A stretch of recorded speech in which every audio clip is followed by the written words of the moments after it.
Olá pessoal, bom dia! Segunda-feira, 30 de abril. Acompanhe as notícias desta edição do Jornal Visual.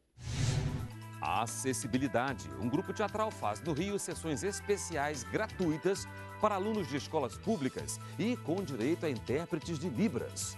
Em Belo Horizonte, crianças e adolescentes usam as ruas da capital como fonte de sustento para as famílias.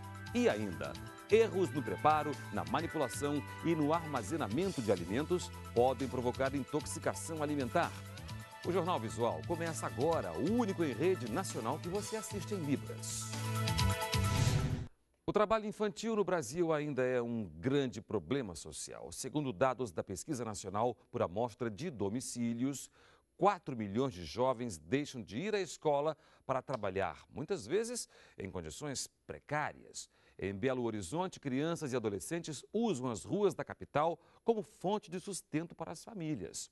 Atividades proibidas por lei, mas muitas vezes incentivadas pelos próprios pais. 3 meninos e uma menina esperam o sinal fechar. Quando os carros param, eles entram em ação. Uma realidade que não deveria ser assim.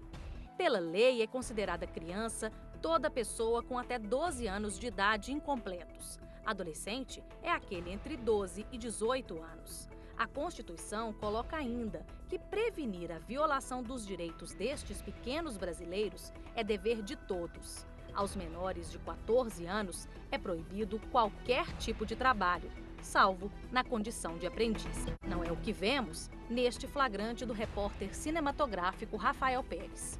O menino que vende balas no sinal é coordenado pelo pai, que manda o pequeno se esconder das câmeras. Este grupo nem nota a presença da nossa equipe enquanto cheira thinner.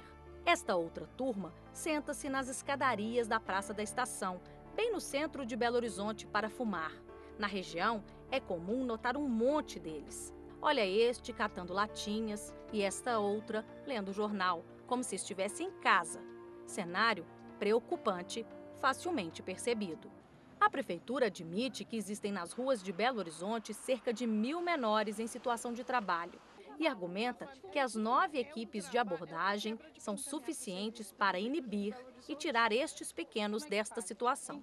Só a abordagem não é capaz de combater. Se a sociedade civil organizada ela não tomar consciência de que quando ela remunera, quando ela aceita que uma criança pode estar num sinal vendendo bala, isso é indignificante para a vida dessa criança.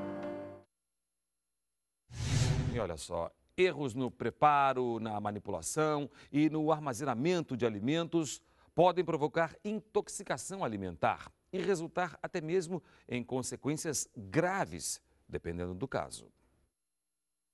Ana Cláudia comprou 10 barras de cereais para a família. Quando a filha abriu uma delas, tomou um susto. Você vai morder, você olha aquele negócio, dá nojo. Ana Cláudia acionou a justiça porque o fabricante do produto ignorou as reclamações.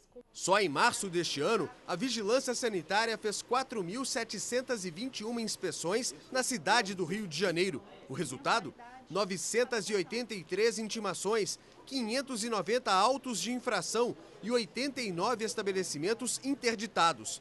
Na última semana, acompanhamos uma dessas operações em um restaurante na região central.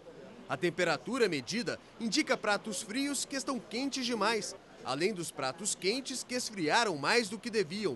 O que isso pode provocar um alimento nessas condições? Gastroenterite, infecção intestinal, do modo geral. Até intoxicações por algum tipo de toxina que pode produzir no alimento.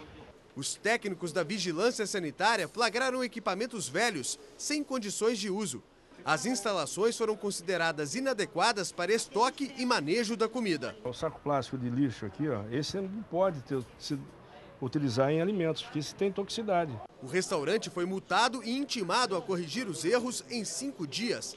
Uma parte foi interditada e mais de 11 quilos de alimentos foram para o lixo. A gente retorna para verificar qual foram as medidas adotadas, se algum item deixou de ser obedecido, que a gente tem outros procedimentos. Os casos de intoxicação alimentar se multiplicaram neste ano. No Nordeste, uma pesquisa da Universidade Federal de Pernambuco revelou que 30% dos restaurantes do Recife servem sushi com risco de contaminação. No Rio de Janeiro, 140 operários que trabalhavam na reforma do Maracanã foram hospitalizados. Tripulantes e passageiros de navios passaram mal em cruzeiros na costa brasileira, no litoral de São Paulo. A decisão dos tribunais tem favorecido o consumidor. A média de indenização que eu tenho visto de jurisprudência dos tribunais é de confirmar a sentença por dano moral por R$20 mil. Os danos materiais vão variar de acordo com cada caso concreto, inclusive pode até haver morte.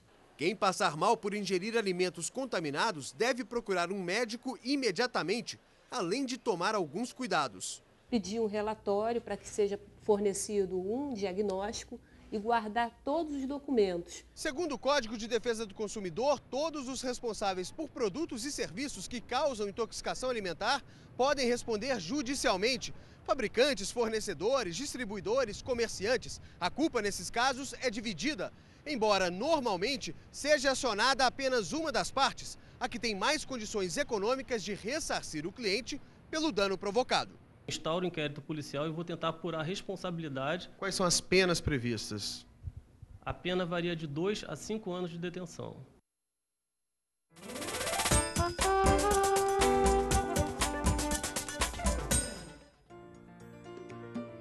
Mãe, pai, irmão e primo. Hoje você aprendeu mais 4 sinais. Vamos revisar. Mãe, pai, irmão e primo. Acessibilidade é uma palavra que está presente no nosso vocabulário, mas precisa se tornar ainda mais. E é isso que um grupo teatral faz no Rio. Sessões especiais gratuitas para alunos de escolas públicas e com direito a intérpretes de Libras, a língua brasileira de sinais. O espetáculo no Teatro Carlos Gomes, no centro do Rio, era para alunos de escolas públicas. Mas para estes jovens, tinha um significado especial. A maioria entrava pela primeira vez em um teatro. São alunos do Instituto Nacional de Surdos. Mas o que seria um obstáculo acaba com a presença dos intérpretes de Libras, a língua brasileira dos sinais. A ideia é que cada vez mais a gente agregue outras medidas, né? Como audiodescrição, como para pessoas com deficiência visual, também botar legendagem eletrônica, outro tipo de acessibilidade para pessoas com deficiência auditiva. Assim a gente consegue realmente ser um país de inclusão. Um surdo tem direito de numa peça adulta poder encontrar ali, poxa, tem um intérprete de Libras, eu consigo acompanhar a peça, ou um cego com audiodescrição e por aí vai. A peça conta a história de Joaquim, um menino apaixonado por estrelas que fica preocupado quando elas se recusam a brilhar.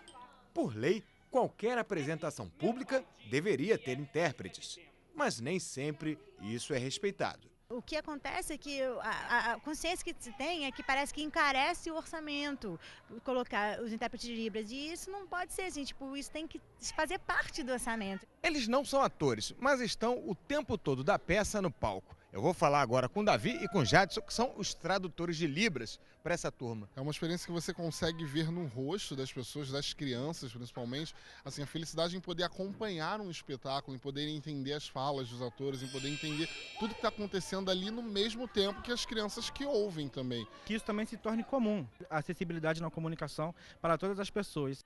Ao final, aplausos e todos saem felizes com a experiência. Dessa pecinha teatral, vamos trabalhar o roteiro, quais foram as impressões que eles tiveram. Então, tem muito material para a gente voltar para a sala de aula e trabalhar. O Jornal Visual está terminando. Obrigada pela companhia. Assista agora ao Repórter Brasil. Bom dia e até amanhã.